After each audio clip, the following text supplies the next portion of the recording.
to Pavo Real Writers Group book review of Michael Hillsgrove's latest book, Daimyo. This is the third book of the Child of Shadow series. This review goes into the world of women in the world of the samurai.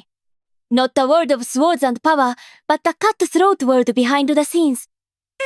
Sit back, enjoy a cup of tea or sake, and imagine yourself in this world of loyalty and lies, power and duty. So, in the world of Daimyo, you've got this time of warring states, right? It's all dominated by samurai and politics, and you think a woman's path to power would be, well, basically invisible. But for a humble nun named Miki, her journey is something else entirely.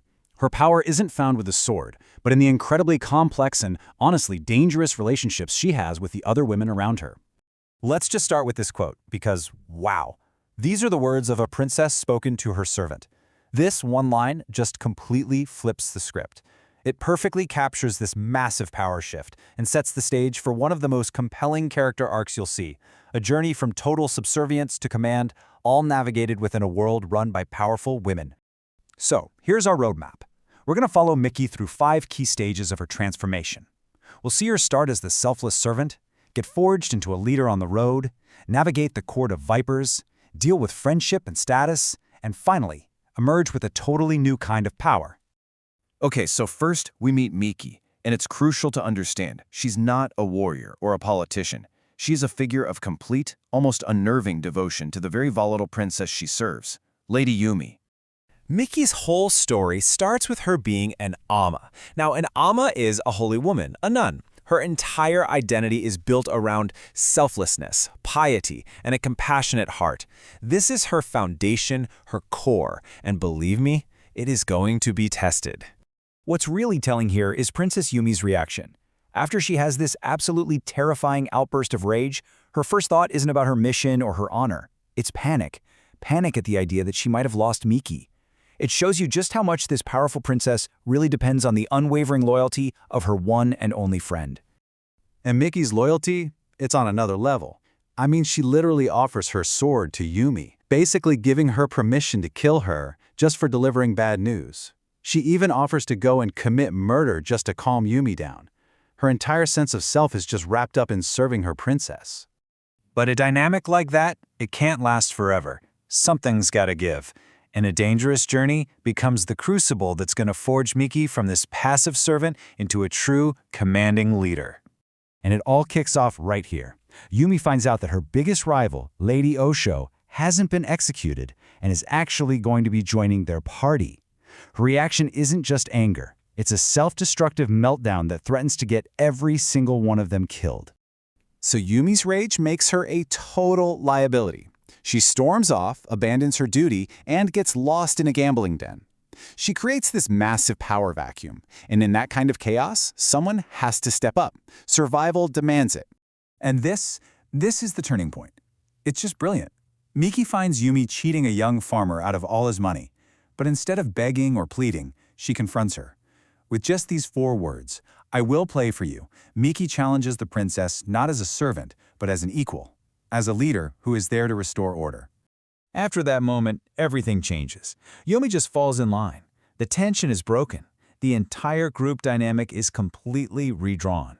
And Miki, the quiet, selfless Amma, is now, without a single doubt, the one in charge. Okay, so their journey finally ends at Kumi Castle. But a new, and you could argue much more dangerous battle is just beginning. See, here, the enemies aren't soldiers with swords. They're court women who fight with whispers, rumors, and influence. Miki gets thrown into 2 conflicts right away. The first is Yumi's long-running, really bitter rivalry with the older Lady Osho. But the second one, the more dangerous one, is a new battle she has to fight herself against Lady Chiyo, who is this cruel, manipulative courtier who sees Miki as a direct threat to her own ambition. So you might be thinking, Mitsuki is ready for this, right? I mean, it turns out she isn't just an Amma. She was also trained as a kunoichi, a female shinobi. She has some seriously deadly skills. The problem is, those skills are for a completely different kind of war. Because in the court, the weapon of choice is slander. Her rival Chiyo starts poisoning the well against Miki immediately, painting her as this conniving assassin who's tricked her way into power. You can't fight that with a sword. So to survive, Miki has to adapt. And fast. She has to learn to play a totally new game, one where a smart alliance with another courtier is way more effective than any martial art she knows.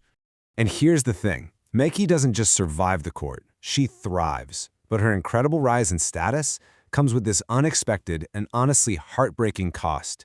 It changes her most important relationships forever.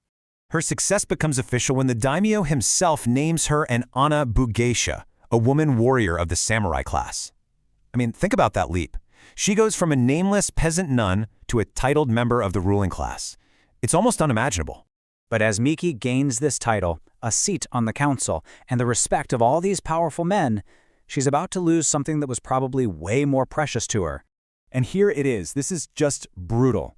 These words come from Hisano, who is Miki's oldest, dearest friend, her fellow kunoichi, her sister in everything but blood. Hisano tells her that Miki's new rank has created this giant gulf between them, that their friendship just can't cross. She asks to be released from her service, which it effectively ends their bond. This moment just reveals the cold, hard reality of their world. Social status isn't just a title, it's a wall you can't climb. For Miki to rise so high, she had to leave her oldest friend behind. It's a devastating price to pay for power. But this loss, it doesn't break her. Instead, Miki forges this new, unique kind of power, one that combines every single part of her journey into something the court has never, ever seen before. I mean, just look at who she's become. She doesn't ditch her Omoa roots. She's out there using her healing skills for the people. She fully embraces her Anabugai Chisha title, training the castle women into a defense force. And she uses her sharp kunoichi mind for strategy on the daimyo's council. She blends compassion with authority, and because of that, she earns this fierce loyalty that no one else can command. Miki's journey is just this masterclass in adaptation and resilience. But it also leaves us with a really powerful question. She gained status, influence, and the power to protect the people she loved, but she lost the simple freedom of a friendship.